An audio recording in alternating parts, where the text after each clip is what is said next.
মৰমৰ ছাত্ৰ-ছাত্ৰীসকল মই মেথ সলিউশন 10 যোগে তোমালোকক MCQ মেথ সাবজেক্টৰ দি আছো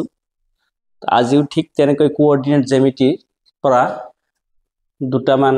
MCQ দিছো যোৱাকালি 4টা দিছিলো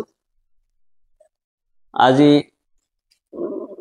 অসমীয়া মিডিয়ামত আৰু ইংৰাজী মিডিয়ামত এক্সট্ৰা কৰিছো কালি যেন একেলগে দিছিলো আজি কোৱেশ্চনটো আছে কালি 4টা কোৱেশ্চন দিয়া হৈছিল আজি ধৰা 5 নম্বৰটো কালি 4টা দিয়া হৈছিল আজি 5 আৰু 6 দুটা দিছো A B C D এটা সামন্ত্ৰিকৰ তিনিটা শীৰ্ষবিন্দু ক্ৰমে A -2 3 B 6 7 আৰু C 8 3 হলে চতুৰ্থ বিন্দু D হল চতুৰ্থ বিন্দুটো কি হ'ব D A B C D এটা কি সামন্ত্ৰিক তিনিটা শীৰ্ষবিন্দু তেওঁলোকে দি দিছে A -2 3 B 6 7 আৰু C 8 3 হলে চতুৰ্থ বিন্দুটো D কি হ'ব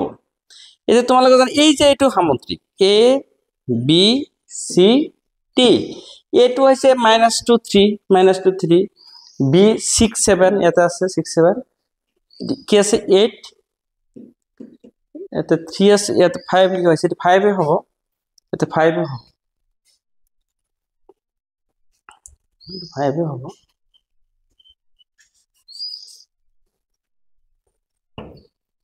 এটা 5 হলে চতুৰ্থ বিন্দু D হল এতিয়া চোৱা এই যে এটো A B C D যদি এটা সামন্ত্ৰিক হয় A B C D যদি এটা সামন্ত্ৰিক হয় AC হয় কৰ্ণ BD হয় কৰ্ণ আৰু তোমালোকে জানিবা সামন্ত্ৰিকৰ কৰ্ণদ্বয় পৰস্পৰ সমদ্বিখণ্ডিত হয় সামন্ত্ৰিকৰ কৰ্ণদ্বয় পৰস্পৰ সমদ্বিখণ্ডিত হয় তেন্তে এই AC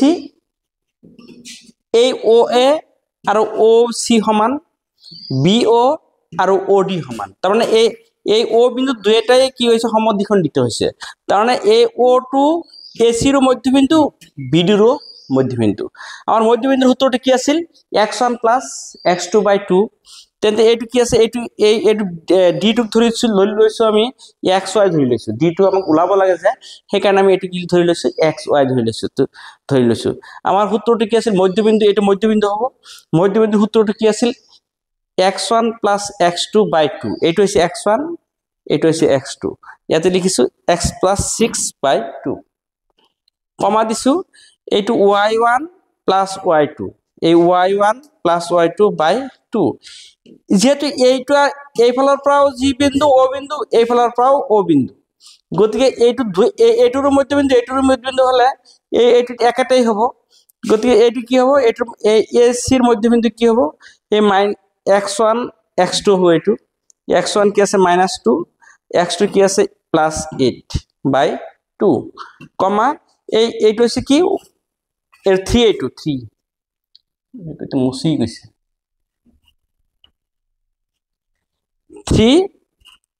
প্লাস কি হ'ব 5 হ'ব বাই কি হ'ব 2 হ'ব মন দিবা এইটো x ৰ মান আৰু এইটো সমান এইটো y ৰ মান আৰু এইটো সমান গতি এইটো আৰু এইটো যদি সমান হয় ইয়াত তলত 2 আছে ইয়াত তলত 2 আছে দুইটো কি হৈ যাবগৈ বাদ গলে ইয়াত কি হৈছে -2 + 8 তে 8 ৰ পৰা 2 বিক কৰিলে কি হ'ব 6 হ'ব আৰু ইয়াত কি আছে x + 6 এই 6 টো আৰু এই 6 টো কি হ'ব কাটা যাবগৈ কাটা গলে x ৰ মান কি ওলাব 0 ওলাব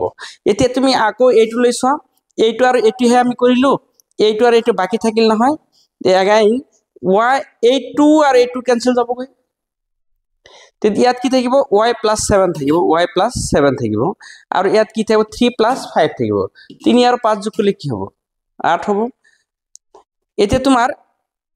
ইয়াত 7 টো প্লাস আছে এপিনে হলে কি হ'ব মাইনাস হ'ব 8 ৰ পৰা 7 বিক কৰিলে কি হ'ব 1 হ'ব তাৰ মানে x ৰ মান কি হল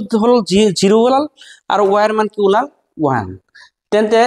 D বিন্দুটো হ'ব 0 1 তেন্তে आंसर কোনটো হ'ব 0 1 0 1 এটো হ'ব A এতিয়া এইটো লৈ আহা এইটো আছে cos থিটা, sin থিটা আৰু sin থিটা মাইনাস cos থিটা বিন্দু দুটাৰ মাজৰ দূৰত্ব হল। এই যে এইটো যদি আমি এটা বিন্দু ধৰো, এটো x1, এটো x2, এটো x1, এটো y1, এটো x2, এটো y2, তেন্তে তোমাৰ এইটো যদি এইটোৰ দূৰত্ব, এইটো যদি এটা বিন্দু a ধৰা হয়, ইয়াত a ধৰা হল, আৰু এইটো বিন্দু যদি b ধৰা হল, তেন্তে এইটো আৰু এইটো বিন্দুৰ দূৰত্ব কি হ'ব? ab হ'ব। আর ab কি আছিল √x1 - x2 square plus y1 - y2 square, এটা আমি পাইছো। তে x1 কি আছে চোৱা, x1 আছে cos থিটা, আৰু x2 কি আছে sin থিটা। এই x1 এর জায়গাত cos থিটা আর এই মাইনাস x2 এর জায়গাত কি বহাই দিয়া sin থিটা বহাই দিয়া, আর উপরত কি আছে স্কয়ার আছে, স্কয়ার দি দিয়া প্লাস y1 এর জায়গাত কি আছে ধৰা sin থিটা আছে, এই y1 এর জায়গাত sin থিটা বহাই দিয়া, ইয়াতে কি আছে মাইনাস আছে, ইয়াতো মাইনাস আছে, মাইনাস কি হবে প্লাস হবে। তো y2 এর জায়গাত কি হইব cos থিটা হবে, আর এই ব্র্যাকেট আছে, এই ব্র্যাকেট আছে, ইয়াতো ব্র্যাকেট আছে স্কয়ার দিয়া, এতে এটি কি হবে a - b হোল স্কয়ার হবে, সূত্র হবে এটা, এটি কি হবে a square - 2ab + b square, এইটো হবে plus a + b whole square, সূত্রটো হবে কি a square + 2ab + b square. এতে চাবা যে এইটো লাইন আর এইটো লাইন এটা, কিন্তু এই লাইন আর এই লাইন এটা লাইন, এই জায়গা নহয় কাৰণে এইফালে লিখা হৈছে, কিন্তু তোমালোকে মনত ৰাখিবা এইটো লাইন সেম লাইন। গতিকে এইটো -2 cos থিটা + sin থিটা, এইটো +2 cos থিটা - sin থিটা, তো এইটো কি হ'ব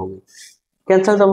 তে cos স্কয়ার থিটা কেইটা থাকিল, ইয়াতে এটা cos স্কয়ার থিটা প্লাস আর একটা cos স্কয়ার থিটা, তে cos স্কয়ার থিটা কেইটা বনিল, দুটা বনিল, প্লাস ইয়াতে এটা প্লাস sin স্কয়ার থিটা, ইয়াতে এটা প্লাস sin স্কয়ার থিটা, তো sin স্কয়ার থিটা যোগ করলে কেইটা বনিল, দুটা বনিল। ইয়াতে 2 আছে, ইয়াতে 2 আছে, 2 এটা তুমি কমন লও, কমন ললে কি দিব লাগে ব্র্যাকেট দিব লাগে, ব্র্যাকেট দিলে ইয়াত কি থাকিব cos স্কয়ার থিটা থাকিব, প্লাস ইয়াত কি থাকিব sin স্কয়ার থিটা থাকিব।